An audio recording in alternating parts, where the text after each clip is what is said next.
మాతృదేవో భవ, పితృదేవో భవ. నేను మీ శ్రీధర్. నా నెంబర్ 9295909819. ఇప్పుడు మనం చెప్పుకోబోయేటటువంటి విషయం ఏంటంటే, గురుగ్రహము వృషభ రాశి నుండి మిథున రాశిలోనికి మే 9వ తారీఖు 2025వ తారీఖున మారుతున్నారు. దీన్ని కూడా సంక్రమణం అంటారు. ఏ గ్రహమైనా సరే ఒక రాశి నుండి మరొక రాశిలోనికి మారడాన్ని సంక్రమణం అంటారు. కానీ ప్రజాబాహుళ్యంలో ఏంటంటే రవి అంటే సూర్య భగవానుడు ఒక రాశిలోంచి ఒక రాశిలోనికి ప్రవేశించడాన్ని మాత్రమే సంక్రమణంగా చెప్తూ ఉన్నారు. ప్రజల్లోకి వెళ్ళిపోయినది. కారణాలు ఏంటని మనం విశ్లేషించలేము. రవి సంక్రమణానికే ఆ ప్రాముఖ్యత ఇస్తున్నారు. మిగతావన్నీ చలనంగా మాట్లాడుతున్నారు. సరే, దాని గురించి ఇప్పుడు డిస్కషన్ అనవసరం. కానీ ఇక్కడ ఈ గురువు యొక్క ప్రాధాన్యత నవగ్రహాలలో చాలా చాలా చాలా ఇంపార్టెంట్. ఏ గ్రహానికి ఆ గ్రహానికి ఇంపార్టెంట్ ఉంది. దేని ప్రాముఖ్యత దానికి ఉన్నది. కానీ అన్నిటికంటే 100కి 100 శుభగ్రహంగా చెప్పబడేటటువంటి గురుగ్రహానికి ఆ ప్రాముఖ్యత ఉన్నది, మిగతా వాటి కంటే కూడా అని నా అభిప్రాయం. దేని ప్రాముఖ్యత దానికి ఉన్నప్పటికీ కూడా. అయితే ఇక్కడ ఇంత శుభగ్రహం కాబట్టి మనము విశేషంగా చెప్పుకోవాల్సినటువంటి అంశాలు కొన్ని ఉంటాయి. ఏ రాశుల్లో వారికి ఏ ఫలితాలు ఇస్తారు, ఏ రాశుల వారికి ఏ అశుభ ఫలితాలు ఇస్తారు అనేటటువంటి తెలుసుకున్నట్టయితే ముందుగా దానికి తగినటువంటి విధానంగా మనం నడుచుకోవటానికి, లేదు దానికి తగినటువంటి పరిష్కారం మనం చేసుకోవటానికి చాలా చక్కటిగా అవకాశాలు మనకు కల్పిస్తూ ఉంటుంది జ్యోతిష్ శాస్త్రం. కాబట్టే మనం ఇప్పుడు ప్రస్తుతం ఈ గురుగ్రహం యొక్క మిథున రాశిలోనికి ప్రవేశించడాన్ని అదే బ్రాకెట్లో పెట్టుకొని మిథున సంక్రమణానికి మనం ఇప్పుడు చెప్పుకోబోతున్నాం. ఇక్కడ ముఖ్యంగా గురుగ్రహం 100కి 100 శుభగ్రహంగా చెప్పుకున్నాం. కాబట్టి ఈయన యొక్క విధి విధానాలు, ఈయన యొక్క కారకత్వాలు ఏ విధంగా ఉంటాయి అన్నట్టయితే విద్యకి కారకుడు, అలాగే ధనానికి కారకుడు. మనం ఎవడన్నా కొంచెం ధనవంతుడిగా బతకాలి అన్నట్టయితే ఖచ్చితంగా గురుగ్రహం యొక్క అనుగ్రహం మనకి ఉండి తీరాలి. అలాగే శాస్త్రజ్ఞానం, ఏదో కొంతమంది ఏవో చదువుతారు, కానీ శాస్త్రజ్ఞానం కావాలి అంటే మాత్రం తప్పకుండా గురుగ్రహం యొక్క అనుగ్రహం ప్రతి వారికి ఉండాలి. అలాగే ఒక అధికారం, ఒక చిన్నది కావచ్చు పెద్దది కావచ్చు, వాడు చేసే వృత్తి, పెద్ద వ్యాపారం కావచ్చు లేదా ఉద్యోగం కావచ్చు, ప్రభుత్వ ఉద్యోగం, ఏదైనా సరే, ఏమైనప్పటికీ కూడా అక్కడ మీకు గురుగ్రహం యొక్క అనుగ్రహం ఉన్నట్టయితే అధికారం, ఒక హోదా వస్తుంది. అలాగే ముఖ్యంగా సంతానకారకుడు, సంతానం కలగాలి అంటే గురుగ్రహం యొక్క అనుగ్రహం ఉంటేనే సంతానం కలుగుతుంది. అది స్త్రీ పురుష తర్వాత విషయాలు.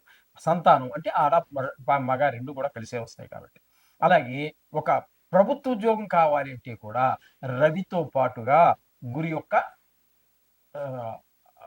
అనుగ్రహం కూడా, 2 అనుగ్రహాలు కలిస్తే ప్రభుత్వ ఉద్యోగం వస్తుంది ఖచ్చితంగా అనేటటువంటి కూడా శాస్త్రం నిర్దేశిస్తోంది.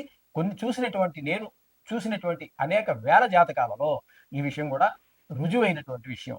అలాగే మనకు ఒక మంచి కీర్తి రావాలి అంటే చివాటి దండం అందరి చేత చేయనిపించుకోవటం కాదు, ఒక మంచి కీర్తి. ఏదో ఒక విషయంలో నిష్ణాతులు అయితే కానీ కీర్తి రాదు కదండి. అది పాండిత్యం అంటే ఏదో ఒక విషయం కాదు, అనేక రకాల విషయాలు అనేక రకాలు ఉన్నాయి.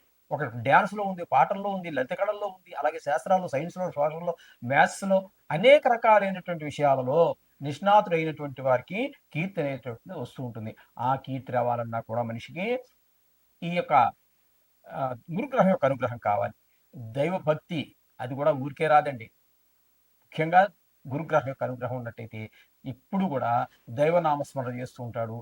మన చదివినటువంటిది లేకపోతే ఆయన విన్నటువంటి పండితులందరూ చెప్పినటువంటి ప్రవచనాల ద్వారానో మొత్తం మీద ఏదైనా పని ఉంటే పని చేసుకుంటూ ఉంటాడు.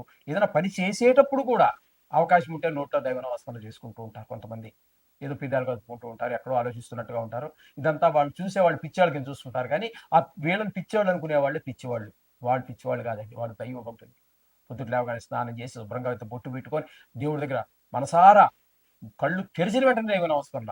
రాత్రి పడుకునేటప్పుడు మంచం ఎక్కి లాస్ట్ కళ్ళు మూసేటప్పుడు కూడా భగవన్ నామస్మరణలోనే గడుపుతూ ఉంటారు. ఇదంతా కలగాలంటే ఈ గురుగ్రహం యొక్క అనుగ్రహం మనకు ఖచ్చితంగా కలగాలి. అలాగే తీర్థయాత్రలు కొంతమంది విపరీతంగా చేస్తూ ఉంటారు. అది కలగాలన్నా కూడా ఈ గురుగ్రహం యొక్క అనుగ్రహం చాలా అత్యవసరం. ఈ విధమైనటువంటి కారకత్వాలన్నీ కూడా మనకి గురువుకి ఉన్నాయి. ఈయన యొక్క అనుగ్రహం ఉన్నట్టయితే ఇవన్నీ కూడా చాలా ఈజీగా, చాలా సులువుగా మనకి సంక్రమిస్తూ ఉంటాయి. అంటే కొన్ని ప్రయత్నపూర్వకంగా సంక్రమిస్తూ ఉంటాయి.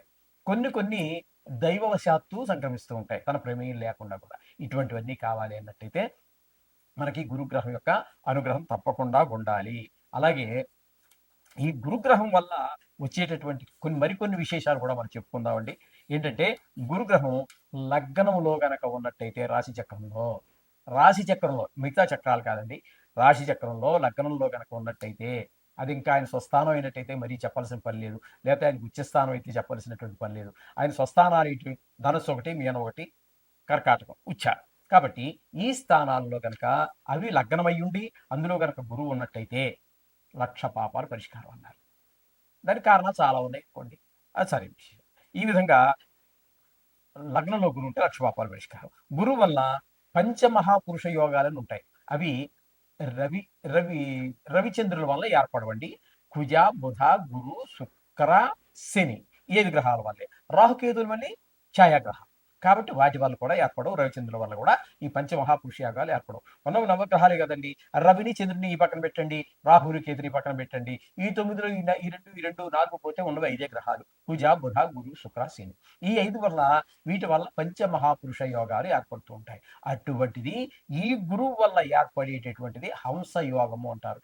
ఏ మనిషి జాతకంలో అయినా సరే పంచమహాపురుష యోగాలు కనుక ఏర్పడినట్టయితే ఆ యోగం ఏర్పడినటువంటి కాలంలో ఎంత దుర్మార్గుడైనా సరే, అంతకుముందు ఒక తాగుబోతు కావచ్చు, మరొక జూదరి కావచ్చు, మరి అనేక రకాలైనటువంటి అసాంఘిక కార్యక్రమాలు చేస్తూ ఉన్నప్పటికీ కూడా ఆ పంచమహాపురుష యోగాలలో ఉన్నటువంటి వాడు ఆ యోగం ప్రవేశించినప్పుడు చూసేవాడికి, అనుభవించే ఆ మనిషి కూడా, నేను ఆ మనిషినేనా, ఈ మనిషిని, అప్పుడు ఎంత చండాలంగా తిరిగేవాడిని, ఇప్పుడు ఎంత మారిపోయి అంత మార్పు వచ్చింది అని వాడికి భావన కలుగుతుంది. అలాగే చూసేవాడు మనకు కూడా చిచ్చి పరమ చండాలంగా ఉండేవాడు, ఒక్క మంచి కూడా లేదు నచ్చడానికి కూడా, కానీ ఏంటి ఇలా మారిపోయాడు అనేటి ఆశ్చర్యం కలుగుతుంది ఆ పంచమహాపురుషాలకు ఏర్పడితే.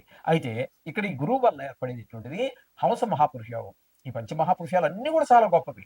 అందులో మరీ 100కి 100 పాళ్ళు శుభగ్రహమైనటువంటి గురుగ్రహం వలన ఇంక చెప్పడానికి అలవగానంత మంచి గుణాలన్నీ ఏర్పడతాయి. ఒక మొత్తం ఆ జీవితం మొత్తం మీద ఆ ఈ హంస మహాపురుష యోగం ఏర్పడినటువంటి 16 సంవత్సరాలు కూడా అద్భుతం, మహా అద్భుతం, జన్మ సార్థకమైంది అనుకోవచ్చు. ఆ విధమైనటువంటి ఫలితాలన్నీ ఏర్పడుతుంటాయి. అయితే గురువు గారు కొన్ని గ్రహాలు వక్రించడం మనం సహజమే కదండి, అనేక జాతకాలు చూస్తుంటాం కదా. గురుగ్రహం వక్రిస్తూ ఉంటుంది. అయితే సంవత్సరానికి ఒక్కసారి వక్రిస్తుంది. అది కూడా ఒక 5 రోజులు అటు కావచ్చు, 5 రోజులు ఇటు కావచ్చు. కానీ 120 రోజులు, సుమారుగా 120 రోజులు. అంటే ఒకసారి 115 రోజులు ఏర్పడచ్చు, 16 ఏర్పడచ్చు, 10, 18, 19 ఇట్లా యువతల పక్కన కన్నట్టయితే 121, 122, 123, 124, 125 వరకు. అంటే 5 రోజులు ఇటు కానీ, 5 రోజులు అటు కానీ, మొత్తం మీద సుమారుగా 120 రోజుల పాటు వక్రిస్తుంది. ఆ వక్రించినటువంటి రోజుల్లో మాత్రం కొంచెం భిన్నమైనటువంటి ఫలితాలు ఏర్పడుతూ ఉంటాయి. అది అంత శుభ ఫలితాలను ఇవ్వజాలదు, సహజత్వం కోల్పోయింది కాబట్టి. గురువు మామూలుగా చెప్పాలంటే ఆయన ఆకాశతత్వానికి సంబంధించినటువంటి వాడు. సరే, ఇక కారకత్వాలు మనం చెప్పుకున్న సంతానానికి, ధనానికి, బుద్ధికి, మంచికి అన్నిటికీ కూడా కారకత్వాలన్నీ ఉన్నటువంటి మహాపురుషుడు, గొప్ప గ్రహం గురుగ్రహం. ఆ గురుగ్రహం ఇప్పుడు వృషభ రాశి నుంచి మిథున రాశిలోకి మారుతుంది. అది ఇప్పుడు 9వ తారీఖు మే నెల 2025 సంవత్సరాలు. ఇప్పుడు ఇది మనం గురుగ్రహం గురించి మనం ముందుగా విశ్లేషించుకునేటువంటి విశ్లేషణ పూర్తయింది. ఇప్పుడు ద్వాదశ రాశుల వారికి ఏ విధమైనటువంటి ఫలితాలను ఆ గురువు బృహస్పతి వారు ఏ విధమైన ఫలితాన్ని ప్రసాదించబోతున్నారు అనేటటువంటిది సశాస్త్రీయమైన పద్ధతిలో మనం విశ్లేషించుకుందాం. దీనికి నా కల్పితాలు కానీ, లేకపోతే మరేదో దీన్ని ఏదో చేసేసి నా కవిత్వం కానీ, నా కల్పితాలు కానీ ఏమీ ఉండవండి. శాస్త్రం ఎంతవరకు చెప్పిందో అంతవరకు చెప్పడం జరుగుతుంది. అలాగే కొన్ని గ్రహాలు కొన్ని రాసుల వారికి దుష్ఫలితాలు చూపించవచ్చు. అంత మాత్రాన్ని ఏదో అయిపోతుందని చెప్పేసి మీరు కంగారు పడక్కర్లేదండి. ఇవి రాశిగతమైన ఫలితాలు మాత్రమే, వ్యక్తిగతమైనటువంటి జాతకం కానే కాదు. అయితే దీని ప్రాముఖ్యత దీనికి ఉన్నది, అది మాత్రం తీసిపారేయద్దండి. అంత ఈజీగా తీసేసే విషయం కాదు ఇది. అందుచేత ఏ రాశి వారికి ఏ విధంగా ఫలితాలు ఇస్తాయనేది ఇప్పుడు చెప్పుకోబోతున్నాం. మీనరాశి వారికి 9వ తారీఖు మే నెల 2025 నుండి తృతీయ స్థానం నుంచి అంటే వృషభ రాశి నుండి చతుర్థ స్థానమైనటువంటి మిథున రాశిలోనికి గురుగ్రహ ప్రవేశం జరుగుతోంది. ఇక్కడ ఒక సంవత్సరం కాలం పాటు సంచారం చేస్తారు. ఈ సంచార కాలంలో ఈ సంవత్సరం పాటు వారికి ఇచ్చేటటువంటి ఫలితాలు శుభ ఫలితాలా, అశుభ ఫలితాలా? శుభ ఫలితాలైతే ఏ ఏ విషయాల్లో శుభ ఫలితాలు ఇస్తారు, అశుభ ఫలితాలైతే ఏ ఏ విషయాల్లో అశుభ ఫలితాలు ఇస్తారు చతుర్థ స్థాన సంచారం వల్ల అనేటటువంటిది మనం సశాస్త్రీయమైన పద్ధతిలో తెలుసుకునేటువంటి ప్రయత్నం చేద్దామండి. యాచనం బుద్ధి చాంచల్యం తేజోహాని ధన వ్యయం దేశత్యాగంచ కలహం చతుర్థస్థానగతో గురు అని చెప్పేసి మనకి శాస్త్రం చెబుతున్నది. అంటే గురువు చతుర్థ స్థానంలో కనుక సంచరించే కాలంలో దారిద్ర్యం అంటే దారిద్ర్యం అంటే ఒక ధనం అని అనుకోవద్దండి. అనేక అష్ట దారిద్ర్యాలు, అష్ట ఐశ్వర్యాలాగే అష్ట దరిద్రాలు కూడా ఉన్నాయి. అట్లాంటి వాటిలో మనకి ముఖ్యంగా ధనకారకుడు కాబట్టి ధన విషయంలో కూడా తప్పకుండా బాధ పెడతాడు. ఏవి కాకుండా అడిషనల్గా కూడా కొన్ని విషయాల్లో మనం బాధ పెట్టేటువంటి అవకాశం ఉంటుంది. అలాగే ఒక స్థిరత్వం లేకపోవటం, ఇందులో స్థిరపడిపోవాలని మీకు ఆశ ఉంది, సాధ్యపడదు. ఎందుకని చతుర్థ స్థానం గురు యొక్క సంచార ప్రభావం. అలాగే అపకీర్తి, మీకు చెడ్డ పేరే వస్తుంది. ఏం చేద్దాం, మంచి పేరు రావడానికి ఏం చేద్దాం అని ఏదో ప్రయత్నం చేస్తే కూడా అది ఎక్కడో బెడిసికొడుతుంది.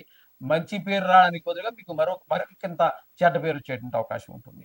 అలాగే ధన వ్యయం, ఉన్నదే తక్కువ, ఆదాయమా లేదు, ఆ చేతిలో ఉన్న 10 రూపాయల్లో కూడా ధన వ్యయం అయిపోయే పరిస్థితి ఏర్పడుతూ ఉంటుంది. స్థాన చలనం, ఉన్న చోట ఉండరండి, ఒక చోట ఉద్యోగం కోసం వేరే దగ్గరికి వెళ్ళిపోవటం, లేకపోతే ఫ్యామిలీ షిఫ్ట్ చేయటం, ఏదో చేద్దామని మంచి ఆలోచనే, కానీ ఆ బృహస్పతి వారి యొక్క ఆ చతుర్థ స్థాన చలనం యొక్క ప్రభావం వల్ల మీకు ఆ స్థాన చలనం జరిగిపోతుంటుంది. అక్కడికి వెళ్ళి కూడా ప్రయోజనం ఉండదు, కలహం.